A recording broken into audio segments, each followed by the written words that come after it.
Good evening बच्चों। जैसा कि मैंने आपसे कहा था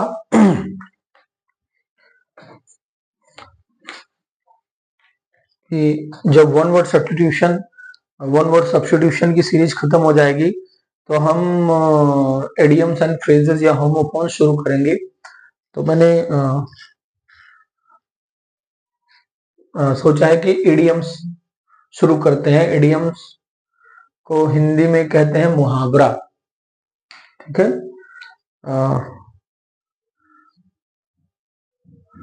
इडियम्स मतलब क्या होता है? मुहावरा। इसका हिंदी में अर्थ क्या होता है? मुहावरा। तो बेटा एग्जाम में जो क्वेश्चन पूछता है तो हम आज से इडियम्स की सीरीज शुरू करने जा रहे हैं। जो भी 3 4 5 वीडियो में ज्यादा से ज्यादा हम आपको बताने की कोशिश करेंगे और लगभग आपका सिलेबस कवर हो जाएगा। इसमें भी लगभग 100 ही होंगे। तो इसमें 2 तरह के क्वेश्चन पूछता है बेटा। पहला तो पूछेगा कि जो पहले आता था कि इडियम्स देता था, कहता था कि उसको अपने वाक्य में प्रयोग करो ताकि उसका अर्थ स्पष्ट हो जाए। ठीक। लेकिन अब क्या करता है, इडियम्स दे देता है और उसके 4 ऑप्शंस में मीनिंग पूछता है। तो मैं आपको दोनों बताता चलूंगा, सेंटेंस में यूज करना भी बता दूंगा, उसका इंग्लिश में अर्थ भी बता दूंगा, हिंदी और इंग्लिश दोनों में। इसमें पहला है, इसी क्रम में आज पहला इडियम है हमारा a bed of roses. A bed of roses. ठीक है। A bed of roses. जैसा कि अगर हम इडियम्स मतलब मुहावरा, आप जानते हो ना, मुहावरा का शाब्दिक अर्थ कुछ और होता है, एक्चुअल में अर्थ कुछ और होता है। ठीक है। तो हमको एक्चुअल अर्थ की बात करनी है। शाब्दिक अर्थ होती है ये फूलों का बिस्तर। ठीक है। और फूलों का बिस्तर मतलब क्या है? फूलों का बिस्तर किसके लिए लगता था? राजा महाराजाओं के लिए लगता था। तो इसका अर्थ भी यही है कि इसका अर्थ है an easy and comfortable situation. ठीक है। An easy and comfortable situation. A bed of roses का अर्थ होता है एक आसान और आरामदायक स्थिति। ठीक है। अब इसको वाक्य में अगर प्रयोग करना हो, हिंदी में हिंदी इसका हो जाएगा फूलों की सेज। ठीक है। या आप कह सकते हो कि एक आरामदायक स्थिति। हिंदी में बेड ऑफ रोजेस का मतलब फूलों की सेज। अगर ये दे दिया जाए और आपको 4 ऑप्शन में इसका इंग्लिश में ही अर्थ पूछा जाएगा तो ये वाला ऑप्शन जहां रहेगा एंड इजी होगा, not easy, sorry, and easy and comfortable situation. तो जब इंग्लिश में अर्थ पूछा जाए, चारों ऑप्शन में ये ऑप्शन जहां रहेगा उसको आप सही करना। अब वाक्य में प्रयोग कर लेते हैं। जैसे छोटा सा वाक्य बना लो, life is not a bed of roses. ठीक है। जीवन फूलों की सेज नहीं है, मतलब जीवन एक आसान और कंफर्टेबल सिचुएशन नहीं है। जीवन में उतार चढ़ाव आते रहेंगे। ठीक है। मैं आशा करता हूं ये आपको समझ में आ गया होगा। ए बेड ऑफ रोजेस का मतलब क्या है? An easy and comfortable situation. चलते हैं दूसरे पर। सेकंड क्या है देखते हैं। सेकंड है बेटा ए बर्ड्स आई व्यू। ए बर्ड्स आई व्यू। ए बर्ड्स आई व्यू, इसका इंग्लिश में अर्थ है ए जनरल सर्वे। ठीक है। जनरल सर्वे। ठीक। और हिंदी में इसका अर्थ है बेटा सरसरी निगाह। सरसरी निगाह या नजर। सरसरी निगाह या नजर। ठीक है। सरसरी निगाह या नजर बर्ड्स आई व्यू का अर्थ होता है। मतलब बर्ड्स आई व्यू मतलब चिड़ियों की तरह ऐसे जल्दी जल्दी देखना। अरे आप देखते होगे ना, एग्जाम के पहले कुछ बच्चों को आप पढ़ते हुए देखते हो, फटाफट पढ़ना पढ़ते हैं और देखते चले जाते हैं ना, उसी को कहते हैं सरसरी निगाह से देखना, जल्दी जल्दी देखना, जल्दी जल्दी पढ़ना। उसी को हम क्या कहते हैं? Birds eye view. और इंग्लिश में इसका अर्थ होता है ए जनरल सर्वे। ठीक। और हिंदी में होता है सरसरी निगाह या नजर। ठीक है। अब इसको वाक्य में कैसे प्रयोग करोगे? I was going through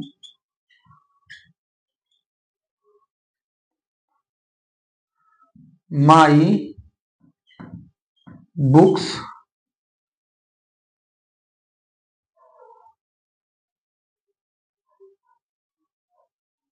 नहीं, वाक्य दूसरा बनाते हैं। सॉरी, ये वाक्य थोड़ा सा गड़बड़ हो गया है। दूसरा बनाते हैं, द DIG हैज अ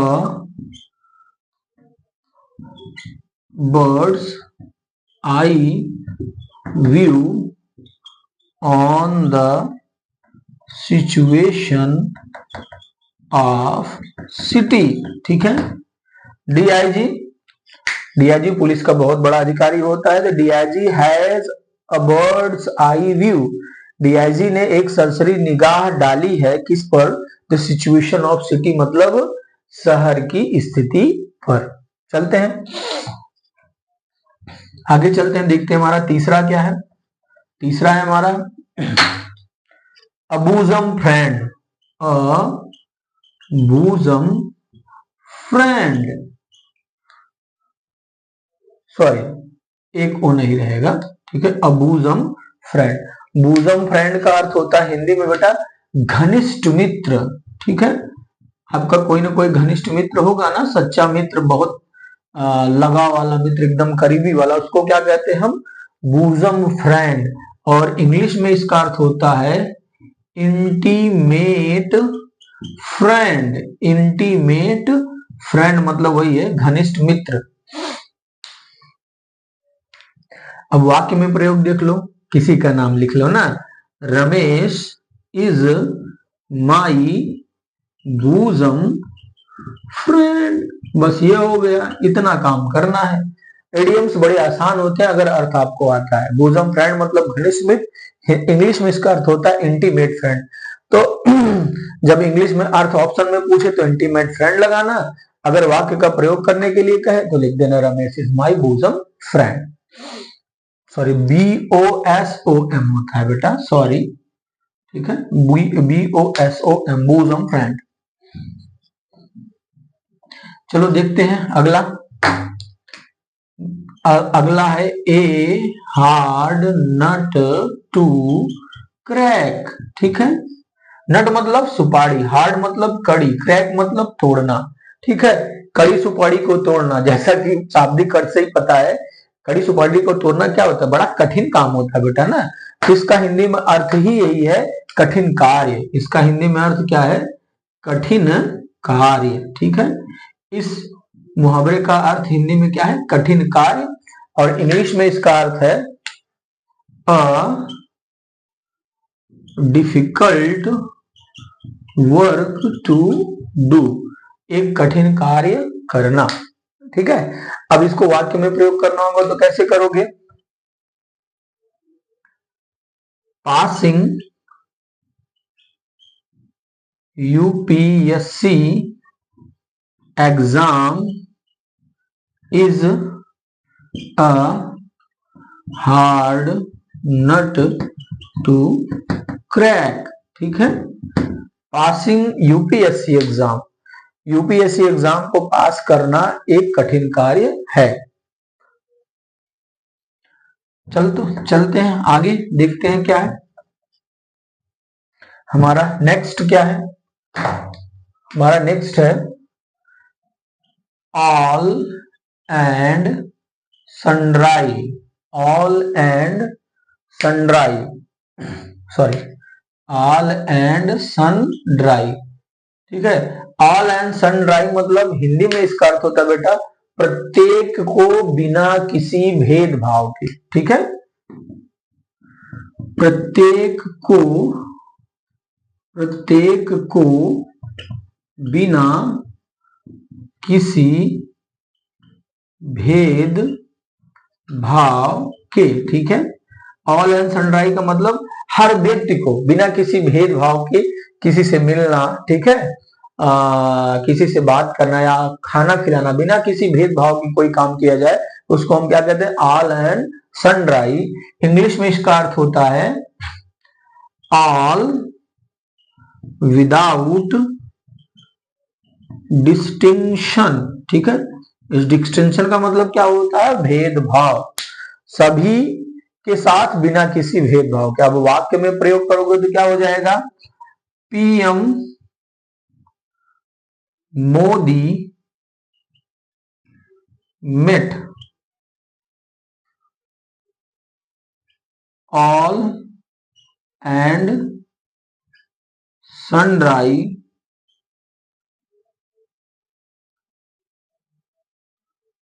नहीं नहीं, ये थोड़ा सा गलत हो गया। दूसरा वाक्य हम बनाते हैं। दूसरा वाक्य हो जाएगा, हाँ, Ravi has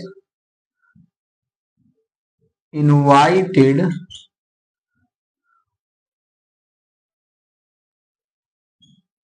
all and sundry to his birthday party. ठीक है, Ravi has invited all and sundry मतलब रवि ने प्रत्येक को बिना किसी भेदभाव के आमंत्रित किया है टू हिज बर्थडे पार्टी मतलब अपने जन्मदिन की पार्टी में। चलते हैं आगे। हिंदी प्रत्येक को बिना किसी भेदभाव के, अंग्रेजी में ऑल विदाउट डिस्टिंक्शन इसका अर्थ है, और वाक्य में प्रयोग आप कर ली। ठीक, चलते हैं। हमारा छठा क्या है? All in all. ये आपने सुना होगा, अरे ये ऑल इन ऑल है अपने घर के, ये ऑल इन ऑल है अपने पड़ोसियों के, या ये ऑल इन ऑल है क्या? अपनी बिरादरी। ऑल इन ऑल मतलब होता है बेटा सर्वे सर्वा, मुखिया जिसको हम कहते हैं। सर्वे सर्वा, सर्वे सर्वा मतलब मुखिया, ऑल इन ऑल। ठीक, इसका हिंदी में अर्थ होगा complete master. Complete master, sorry, अंग्रेजी में इसका अर्थ होगा कंप्लीट मास्टर मतलब पूरा मालिक। अब एग्जांपल लिख लो, मिस्टर, सॉरी, वाक्य में प्रयोग कर लो, mister Sharma is all in all of his family. ठीक है, मिस्टर शर्मा अपने परिवार के सर्वा सर्वा सर्वे सर्वा है। सर्वे सर्वा मतलब आल, पूरा पूरा, मतलब सब कुछ उन्हीं के ऊपर हो। आगे चलते हैं। सातवां हमारा क्या है देखते हैं। सेवेंथ हमारा क्या है? सेवेंथ है बेटा ए रेड लेटर डे। सब एग्जाम में आए हैं जो मैं बता रहा हूं, और ये वाला तो कई बार आया है, ए रेड लेटर डे। ठीक है, रेड लेटर डे, लाल चिट्ठी वाला दिन, ऐसा कुछ नहीं है। इसका अर्थ होता है बेटा स्वर्णिम दिन। स्वर्णिम दिन, स्वर्णिम दिन, या आप दूसरा अर्थ लिख सकते हो बहुत महत्वपूर्ण दिन। ठीक है, इसका अर्थ आप ये भी लिख सकते हो बहुत महत्वपूर्ण दिन या स्वर्णिम दिन। ठीक है, हिंदी में अर्थ होगा एन, सॉरी, इंग्लिश में अर्थ होगा एन इंपॉर्टेंट डे, या ये भी पूछ सकता, ये भी दे सकता है ए हैप्पी ओकेजन, ए हैप्पी ओकेजन। ठीक है, एक खुशी का मौका या एक महत्वपूर्ण दिन। ठीक है, अब इसका वाक्य में प्रयोग कर लेते हैं। चलो, 15th August is a red letter day in Indian history. ठीक है, 15 August is a red letter day in Indian history. 15 अगस्त भारतीय इतिहास में एक स्वर्णिम दिन है या एक महत्वपूर्ण दिन है। चलते हैं आगे। ये सारे मुहावरे हैं बेटा, 1 नंबर का, 2 नंबर का, जो भी आएगा।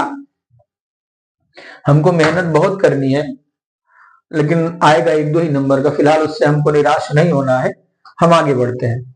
1 नंबर का या 2 नंबर का है, नंबर तो है ना, नंबर तो मिलेगा ना, 1 नंबर 2 नंबर जो भी। और आपको करना क्या है, केवल आपको देख लेना है, आप देखे रहोगे तो आपके दिमाग में बैठा रहेगा। मेहनत तो मुझे करनी है ना, I will do, don't worry. अगला है बेटा एट सिक्सेस एंड सेवंस। ये शायद आपके छमाही एग्जाम में आया था, चाहे 11th में आया था चाहे 12th में, मुझे याद नहीं है लेकिन आया था। एट सिक्सेस एंड सेवंस मतलब होता है बेटा बिखरा हुआ, बिखरा हुआ, ठीक है। या दूसरा अर्थ आप लगा सकते हो अव्यवस्थित, ठीक है, अव्यवस्थित, अव्यवस्थित इसका हिंदी में अर्थ तो हो गया एट सिक्सेस एंड सेवंस। और इंग्लिश में इसका अर्थ हो गया स्कैटर्ड। स्कैटर्ड मतलब भी क्या होता है, बिखरा हुआ, ठीक। अब वाक्य में प्रयोग कर लेते हैं। Everything in the room was at sixes and sevens, ठीक है। कमरे में हर चीज क्या थी, बिखरी हुई थी, सिक्सेस एंड सेवंस थी। चलते हैं आगे हम।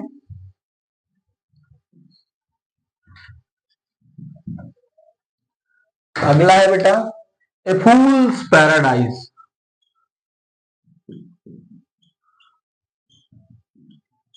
पैराडाइज मतलब क्या होता है, स्वर्ग। फूल्स मतलब मूर्ख, मूर्खों का स्वर्ग मतलब क्या हो गया, मूर्खों का स्वर्ग क्या हो गया, समझ में आया। देखते नहीं हो, जो दिमाग के कम लोग होते हैं हमेशा मस्त रहते हैं, हंसते रहते हैं, उनको दुनिया की परेशानी से कोई मतलब नहीं। उनके लिए हर सिचुएशन क्या है, जो है खुशी वाली है। और वो कल्पनाओं में टहलते रहते हैं, मतलब उनका दिमाग सही नहीं रहता ना, तो वो कल्पनाओं में इमेजिन करते रहते हैं, हंसते रहते हैं। वैसे इसका अर्थ भी क्या है, काल्पनिक आनंद। इसका अर्थ क्या है, काल्पनिक, इसका अर्थ है बेटा काल्पनिक आनंद, ठीक है।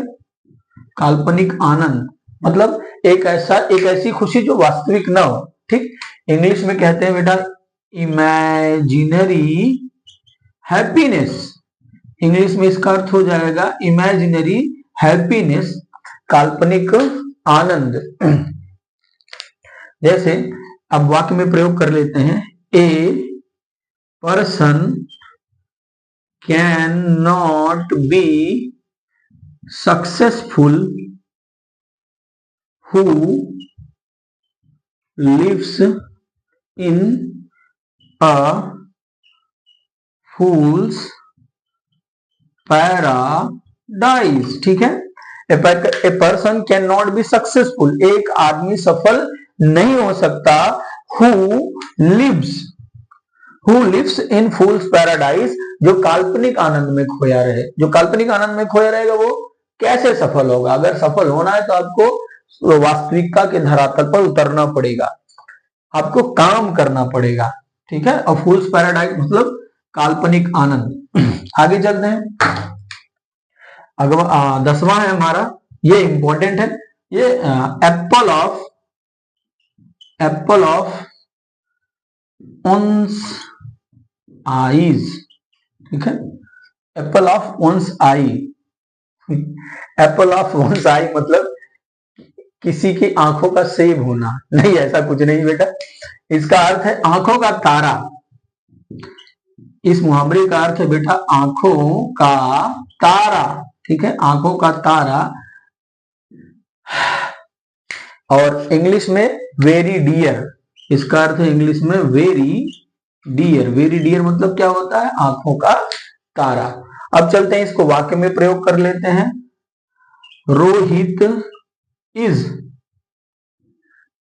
Rohit is N,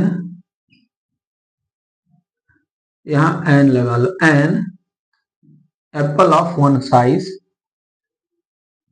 Rohit is an apple of one's eye for his parents, ठीक है। Rohit is an apple of one's eyes, one's eye, apple of one's eye for his parents। Rohit अपने माँ बाप के लिए आंखों का तारा है।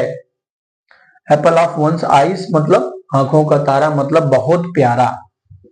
आंखों का तारा वही होता है ना जिसको लोग बहुत प्यार करें। आगे चलते हैं। A man of letter, a man of letter, ठीक है। A man of letter, letter मतलब वही शब्द अक्षर, तो अक्षरों वाला आदमी मतलब विद्वान आदमी। मैन ऑफ लेटर मुहावरा है, इसका अर्थ क्या है? विद्वान आदमी, ठीक। विद्वान आदमी, विद्वान आदमी या लेखक, उसको हम क्या कहते हैं? A man of letter. English में इसका अर्थ होता है बेटा अ लिटरेरी मैन, ठीक है। A literary man, a learned man, ठीक है। एक अनुभवी या एक विद्वान आदमी। और इस उपयोग कर लेते हैं। Mister Sharma is a man of letter. Mister Sharma क्या है? मैन ऑफ लेटर है, मतलब विद्वान आदमी है। आगे चलते हैं। हमारा ग्रामर क्या है? 11th क्या है? 11th है a good deal of, a good deal of, इसका अर्थ होता है बेटा बहुत अधिक। इसका अर्थ होता है बेटा बहुत अधिक, ठीक है। इसका अर्थ होता है बहुत अधिक। इंग्लिश में इसको कहेंगे वेरी मच, ठीक। इंग्लिश में इसका अर्थ हो जाएगा वेरी मच। चलो वाक्य में प्रयोग कर लेते हैं इसका। जैसे I have finished a good deal of my course, ठीक है। आई हैव फिनिश्ड, मैंने पूरा कर लिया। A good deal of my course मतलब मेरा कोर्स, मेरा जो कोर्स था, मतलब सपोज दैट आप 12th में हो तो आप 12th का लगभग कोर्स काफी ज्यादा आप खत्म कर लिए हो, थोड़ा बहुत ही बचा है।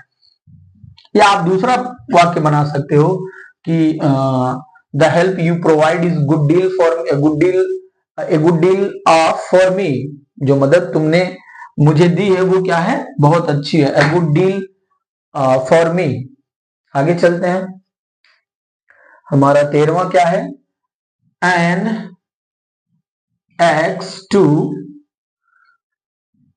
ग्राइंड, ठीक है। An axe to grind, axe मतलब कुल्हाड़ी, ग्राइंड मतलब पीसना, ठीक है। फिलहाल ये बड़ा इंपॉर्टेंट है और एकदम उल्टा है। इसका अर्थ होता है बेटा स्वार्थ पूरा करना। इसका हिंदी में अर्थ होता है स्वयं का स्वार्थ पूरा करना, या एक शब्द में कह सकते हो स्वार्थ सिद्धि करना। इस मुहावरे का अर्थ क्या है? स्वयं का स्वार्थ पूरा करना। और क्या स्वार्थ तो स्वयं का होता ही है।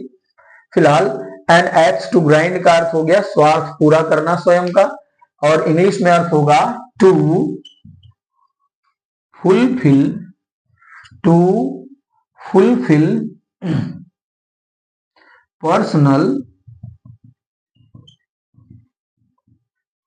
पर्सनल इंटरेस्ट,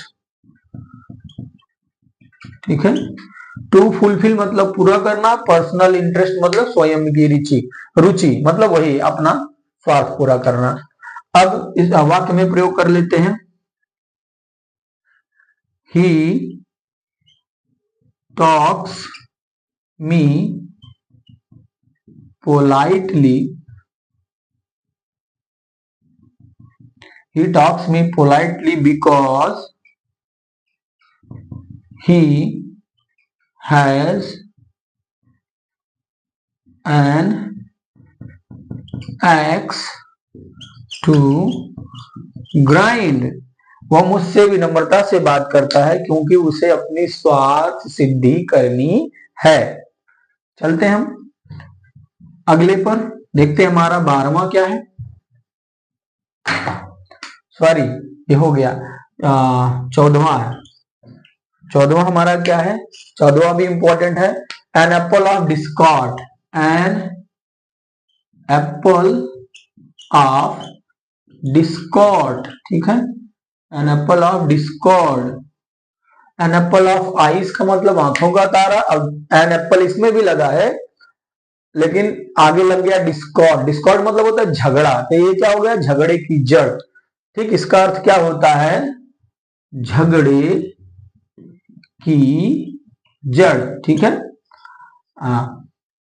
इंग्लिश में इसका अर्थ हो जाएगा a cause of quarrel, a cause of quarrel, a cause of quarrel मतलब झगड़े की जड़। अब वाक्य में प्रयोग कर लेते हैं। वाक्य में प्रयोग हो जाएगा, Kashmir is an apple of discord between India and Pakistan. ठीक है, Kashmir an apple of discord झगड़े की जड़ है, बिटवीन इंडिया एंड पाकिस्तान मतलब भारत और पाकिस्तान के बीच में। कश्मीर भारत और पाकिस्तान के बीच में क्या है, झगड़े की जड़ है। आगे चलते हैं, 15वां और आज के लिए last, because I am very exhausted today बेटा। अगला है at daggers drawn, at daggers, daggers drawn. ठीक है, डैगर्स मतलब होता है खंजर या खड़ग, ड्रॉन्स मतलब खींचना, मतलब जो तलवार या खंजर लेकर ऐसे खींच कर घूमता रहे, मतलब ऐसे ताने रहे वार करने के लिए। तो ऐसा कौन करता है, जानी दुश्मन करता है। इसका हिंदी में अर्थ ही है जानी दुश्मन, जानी दुश्मन या खुले दुश्मन।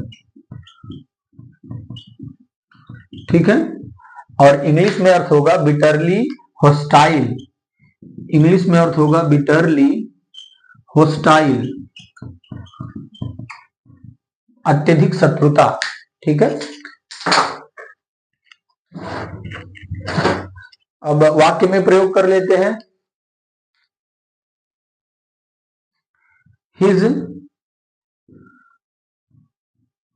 His both sons are at daggers drawn with each other। ठीक है, हिज बोथ सन्स मतलब उसके दोनों बेटे आर एट डैगर्स ड्रॉन घोर शत्रुता पर है, मतलब जानी दुश्मनी पर है। विथ ईच अदर मतलब एक दूसरे से। तो बेटा ये 15 इडियम्स थे, और बाकी आगे हम कल बढ़ाएंगे 15 से आगे 30-40 जितना भी कर पाएंगे। So good night and take care. और आप बेटा ना पढ़ा करो, ठीक। ये 15 है, आपको करना कुछ नहीं है, मैंने मेहनत की है, बस आप वीडियो खोल लो, देखो 15 देख लो, हिंदी में अर्थ देख लो, वाक्य कैसे प्रयोग हो रहा है। आप सुने रहोगे ना तो वहां क्लासरूम में सुना सुना नहीं लगेगा, सुना सुना लगेगा, and you can do that. ठीक, तब आप आराम से कर लोगे। अगर नहीं आप देखोगे, नहीं सुनोगे, तो 2 नंबर ही अगर आपका कम होता है, तो भी ऐसे 2-2 करके बहुत नंबर कम हो जाएगा। और फिर से एक बार कहता हूं मैं, आप बेटा चैनल सब्सक्राइब कर लो, और हो सके तो लाइक भी कर दिया करो, ताकि और लोगों के पास ये पहुंच सके। थैंक यू बेटा, गुड नाइट।